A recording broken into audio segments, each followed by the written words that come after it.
예. 자, 오늘 우리는 종교개혁 505주년을 맞이한 주일이에요.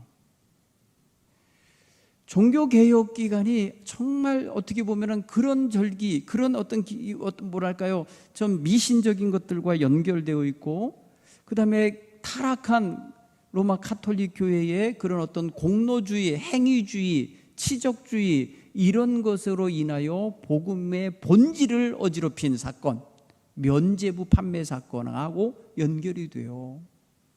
여러분, 어떻게 우리가 구원받는 게 종이 한 장 써 있는 그 면죄부 한 장 샀다고 구원을 받습니까? 성경이 그렇게 말하지 않아요.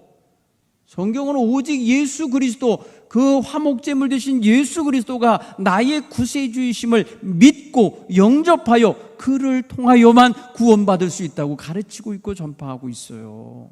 여러분, 이게 기독교 복음의 본질이에요. 그런데 면죄부를 팔아먹었다는 거예요. 당시 로마는요, 커다란 베드로 성당을 짓고 있었어요. 건축 자금이 모자라요. 그러니까 여러분, 이런 유럽 전 지역으로 면죄부 판매를 하도록 허용을 해줬어요. 근데 면죄부를 팔면 일정 부분은 판 사람이 먹어요. 그러니까 마치 말입니다, 돈 놓고 돈 먹는 식인 거예요. 그 면죄부 팔 수 있는 권한을 로마 정부로, 로마 교황청으로부터 위임받고, 얼마를 내가 거두면은 절반을 드리겠소, 절반은 내가 먹겠소, 뭐 이런 식의 제후가 있었어요. 그런가 하면 아예 그냥 주교에게 아예 너는 그것만 전담해라 갖고 전담 면죄부 판매하는 주교가 있었어요. 이 사람이 바로 독일에서 그런 일을 하다가 루터랑 부딪힌 거예요. 비텐베르크 성 주변의 민초들이 그의 말에, 그 면죄부 파는 사람의 말에 감동을 받아갖고 나도 사야 되겠다, 우리 아버지를 위해서, 할아버지를 위해서, 죽은 우리 가족을 위해서 사야 되겠다 해갖고 너나 할 수 없이 막 면죄부를 사러 다니다가 그만 무슨 일이 있었냐, 겨울철에 말입니다, 그 성 주변에 흐르는 강이 하나 있는데 엘베강이라는 강이 있어요. 엘베강에 아주 얼음이 두껍지 않게 얼었는데 그리로 그냥 서로 먼저 가서 뛰어가다가 그냥 얼음이 깨져갖고 그 어리석고 목매한 백성들이 겨울 강에 빠져서 죽었어요. 많은 사람이 죽었어요. 구원받기 위해요, 표를 사러 가다가 죽은 거예요. 기가 막히지 않아요? 정상도 아니고 비정상적인 가르침을 받고. 그러니까 루터가 그것을 보고 너무너무 화가 났어요. 너무너무 분노했어요. 지금 이 로마 가톨릭 교회가 얼마나 타락했는지를 아주 여실히 보여주는 사건인 거예요. 그래서 로마 교황청을 향하여 반박문을 95개의 조항으로 써서 그 비텐베르크 성내 교회에다가 붙인 거예요. 너희들 대답해라. 이게 어떤 성경적인 근거를 갖고 하는 거냐? 그리고 이게 어떻게 하나님 말씀보다 우선이냐? 여러분, 이러면서 대항을 한 거예요. 그래서 가톨릭에 대하여 저항한 운동이 시작돼서 그게 바로 프로테스탄트라고 하는 별명을 얻게 되는 저항 운동이에요. 그래서 프로테스탄트는 다른 말로 하면 저항자라는 뜻이에요. 이걸 우리나라는 개신교라고 번역을 한 거예요. 기독교라고 번역을 하는 거예요. 누구에 대해서 저항하는 거냐? 타락한 가톨릭 교회에 대해서 반기를 들은 거예요. 한마디로 개혁을 외친 거예요.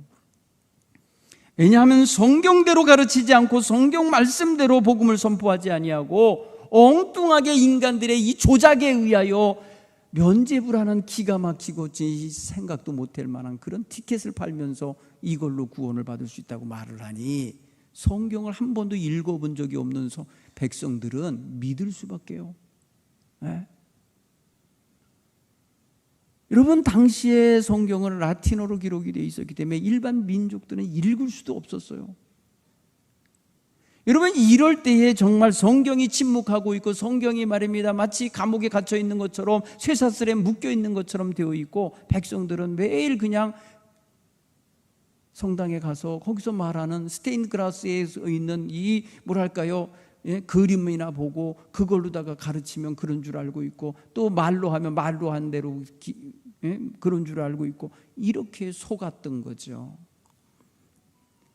속임수가 결국은 타락을 온 세상에 드러내는 계기가 되게 만든 거예요. 그래서 로마 이 가톨릭에서는 그거를 지적하고 그거를 공개적으로 말하고 그것을 노출시키는 루터가 아주 눈에 가시처럼 싫었고 미웠어요.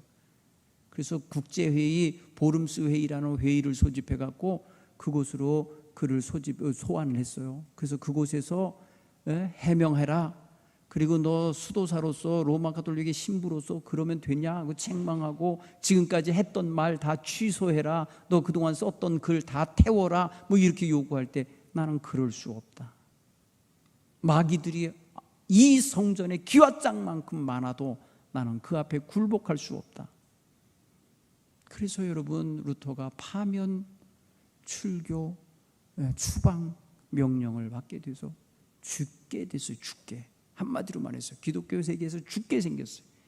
그것을 프레드릭 제우라는 사람이 중간에 납치하듯이, 호송에 가는 이 루터를 납치하듯이 데려다가 자기 성에 보호를 합니다. 그게 바로 바르트부르크라고 하는 성이에요. 그곳에서 숨어 지내면서, 수도사들은 머리 꼭대기를 빡빡 깎거든요. 그 테두리만 남는 그런 머리로 하고 있었던 시대인데, 그는 머리를 장발로 길러요. 수염도 길러요. 변장을 합니다. 그렇게 하고서 살아남아서 그곳에서 성경을 번역해요. 하나님의 말씀을 라틴어에서 일반 백성들이 읽을 수 있는, 평민들이 읽을 수 있는 독일어로 번역을 해요. 여러분, 루터의 성경이 바로 독일어 표준어예요. 표준어가 됐어요. 그가 하나님의 말씀을 그 고대 언어에서, 또 라틴어에서 이거를 읽어내서 지금 현재 이 백성이 읽을 수 있는 성경으로 번역을 한 거예요. 여러분, 우리나라 개역 성경이요, 루터 성경을 번역한 거예요. 우리가 읽는 성경이 루터 버전에서 나온 거예요. 물론 원문과 히브리어나 헬라어도 다 검증을 하지만은 그 기본 베이스에는 그의 공로가 깔려 있어요. 여러분, 성경이 번역돼서 백성들에게 인쇄해갖고 막 번역하자마자 인쇄돼 가서 낱장으로 먼저 막 하겠죠. 그게 다 읽게 된 백성들이 깨어났어요. 하나님의 말씀은 이렇게 기록되어 있었구나, 하나님 말씀은 이게 본질이었구나를 알기 시작한 거예요. 그러니까 민중이 같이 일어난 거예요. 농민들이 일어난 거예요. 독일 백성들이 일어났어요. 왜 우리의 헌금을 로마 교회를 짓는 데다가 가져가다 쓰냐고 하는 이런 민족주의까지 함께 일어났어요. 그래서 개혁운동이 아주 불길에 기름 붓는 격처럼 확 퍼져간 거예요. 사랑하는 성도 여러분, 잘못된 교회가 계속해서 힘을 갖고 있고 계속해서 권력을 행사하고 있던 시대였기 때문에 누구도 바른 말을 할 수가 없었던 거예요. 누구도 거기서 정상적인 빛을 발할 수가 없었던 거예요.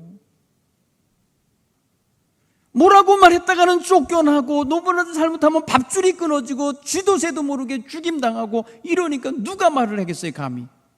그냥 묻혀서 함께 썩어 갔던 거예요. 타락하고 갔던 거예요. 이런 기가 막힌 기독교의 역사가 이게 지금 말의 루터가 살던 시대에 아주 극에 달한 모습을 보인 거예요. 못해는 그래서 목숨을 걸고 교회를 교회답게 해야 된다.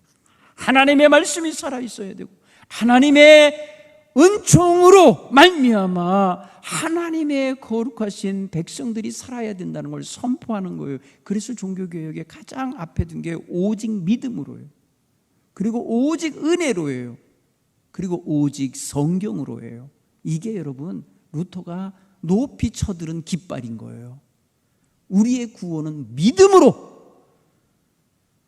면죄부로가 아니에요. 돈 주고 사는 게 아니에요. 오직 예수 그리스도의 십자가 보혈로 나를 구원해 주셨다고 하는 사실을 믿는 그 믿음으로 말미암아 살리라. 의인은 믿음으로 말미암아 살리라는 선포를 한 겁니다. 그게 바로 그리스도의 십자가 은혜 있잖아요.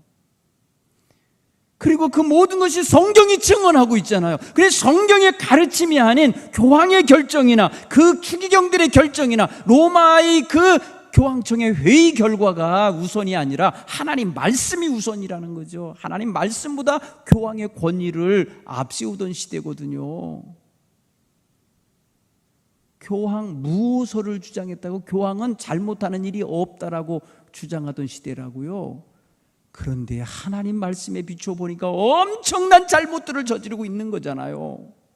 이것을 발칵 뒤집어서 세상에 알게 하고 백성들로 하여금 눈을 뜨게 하고 그들로 하여금 하나님 앞에 바른 신앙을 갖도록 만들어낸 사건이 바로 종교개혁 사건이에요. 이게 여러분 1517년 10월 31일 날 시작이 됐어요.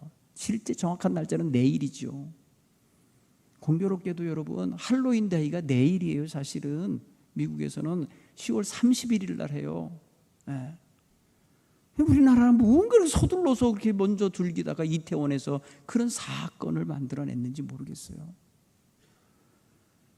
여러분 보세요. 오늘 우리는 분명한 초점을 잃어버린 한국 기독교에게 경종을 울리는 사건이 이 주일날 벌어진 거예요. 결국은 목적도 잃고 방향도 잃고 맛도 잃고 빛도 잃어버린 한국교회 다시 한번 정신을 차리라고 이 종교개혁주일날 그 아침 뉴스에 그런 슬픈 역사를 지금 보여주고 계신 거예요.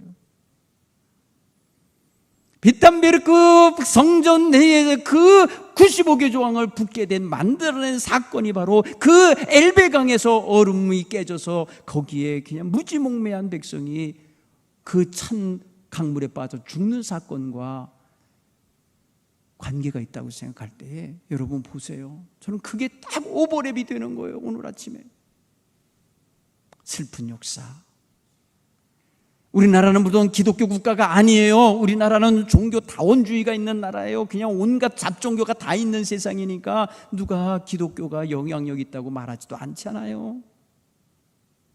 그럼 최근 몇 년 동안 여러분 한국 기독교의 위상이 얼마나 처박혔습니까? 얼마나 가치 없는 종교처럼 보입니까? 얼마나 사명이 잃어버린 종교처럼 변해버렸습니까? 욕먹습니까?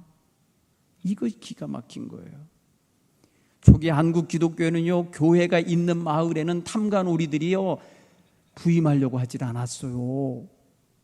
교회가 있는, 선교사가 지은 교회가 있는 마을, 그런 읍내는요 군수나 면장이 들어오려고 하질 않았다고. 왜? 부정부패를 저지를 수가 없어서. 왜? 기독교인들이 깨어 있었기 때문에 그랬다는 거예요, 부한말에. 그런데 지금 한국 교회는 어떤 소금 같은 역할을 하고 어떤 빛 같은 역할을 하고 있는가를 봐야 되는 거예요. 기독교인조차도 탐관오리 같은 짓을 하고 있거나 아니면 말이면 사회의 부정부패에 깊이 연루되어 있거나 악을 저지르고 거짓을 말하기를 일반화시켜버리고 살아가고 있다면 이게 무슨 기독교인들의 모습이냐는 거예요. 오늘 우리는 내가 먼저 개혁되어야 된다. 여러분 그런 의식을 가지시기 바랍니다. 따라서 내가 먼저 개혁되어야 한다. 내가 얼마나 말입니다 타락해 있는가, 내가 얼마나 기독교 정신에서 벗어나 있는가, 내가 얼마나 이중적으로 살고 있는가, 내가 얼마나 세상과 교회를 양다리 거치고 살고 있는가, 이걸 정확하게 인식해야 돼요. 그래서 회개해야 돼요. 여기에 두 가지 보물이 있어요. 이거를 가능하게 하는 두 가지 보물을 오늘 얘기하려고 그래요. 첫째는 따라서 해볼까요? 정체성을 회복하라. 아이덴티티를 회복해야 돼요. 내가 누구냐는 거예요. 내가 그리스도인입니다. 내가 이 세상의 주님의 빛과 소금입니다. 내가 하나님의 자녀입니다. 이 정체성이 분명하게 있어야 돼요.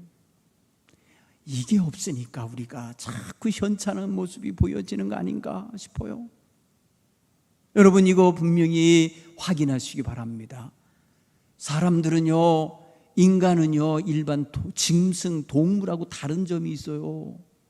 짐승들은 먹고 새끼 낳고 새끼 키웠다가 내보내고 또 먹고 새끼 키우고 내보내는 게 그게 그 동물들의 생존 사이클이에요. 아시잖아요. 인간은 달라요.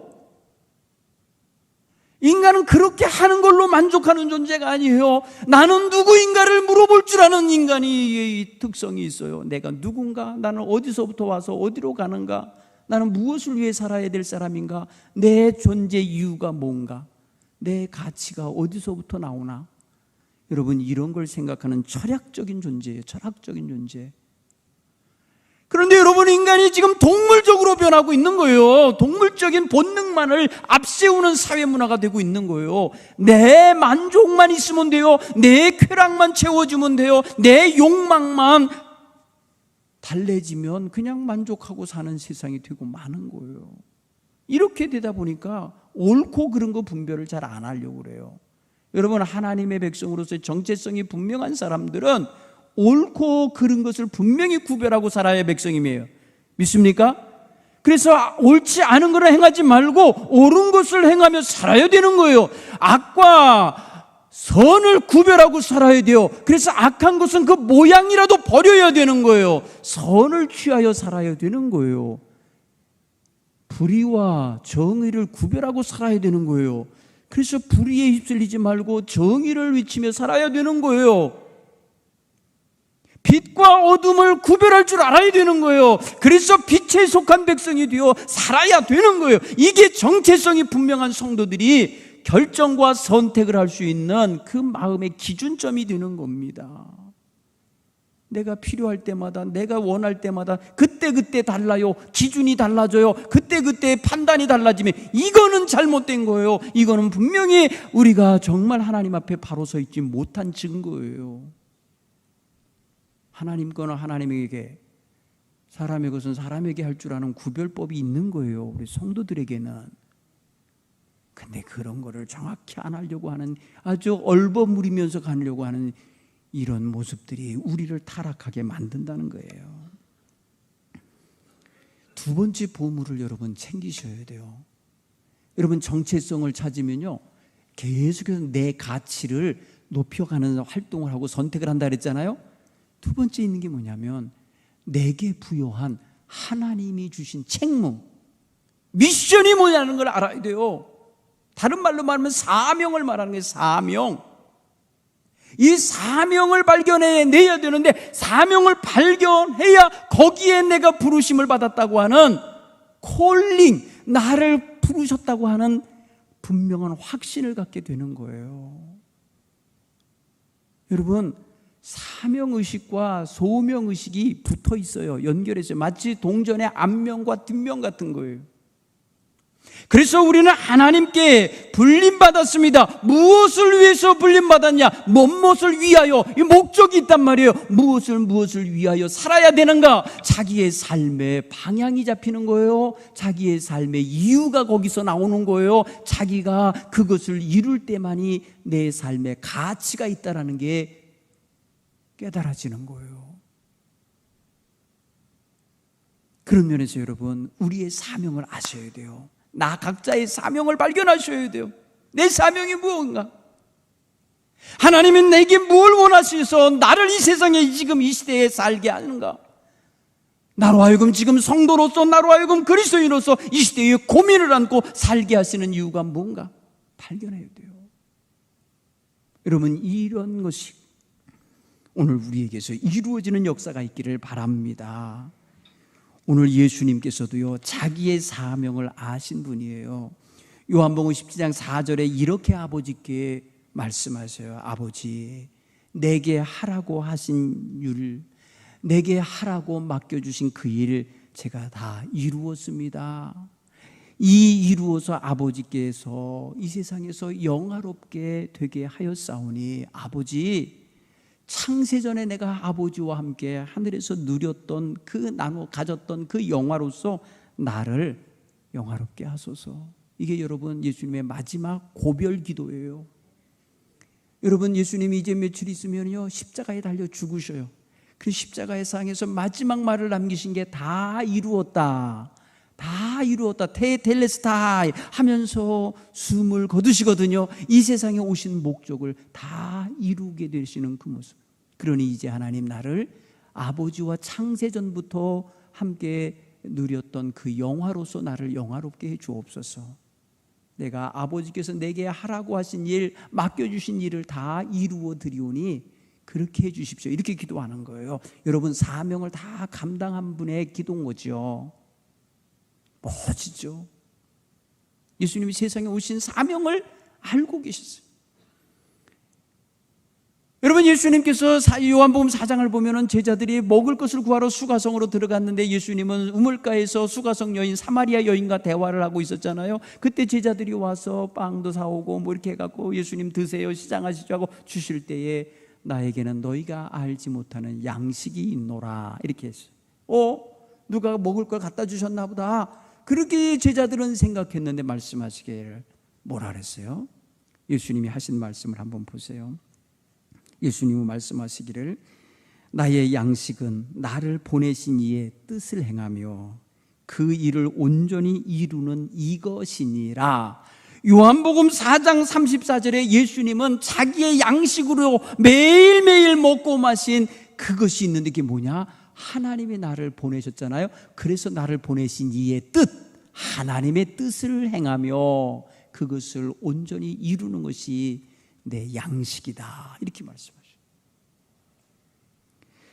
요한복음 8장 29절에서는 예수님이 제자들에게 이렇게 말씀하세요. 내가 혼자가 아니다. 왜냐하면 나를 보내신 이가 나와 함께 하시도다. 왜 그러냐? 내가 항상 그가 기뻐하시는 일을 행하기 때문에 나를 혼자 두지 아니하시느니라. 예수님은 하나님이 보내신 자기에게 주신 사명, 보내면서 맡기신 사명을 위해서 사시는 동안에 하나님이 자기와 늘 동행하셨음을 고백하고 그것을 양식처럼 여겨 날마다 되새기며 먹고 계셨던 거예요.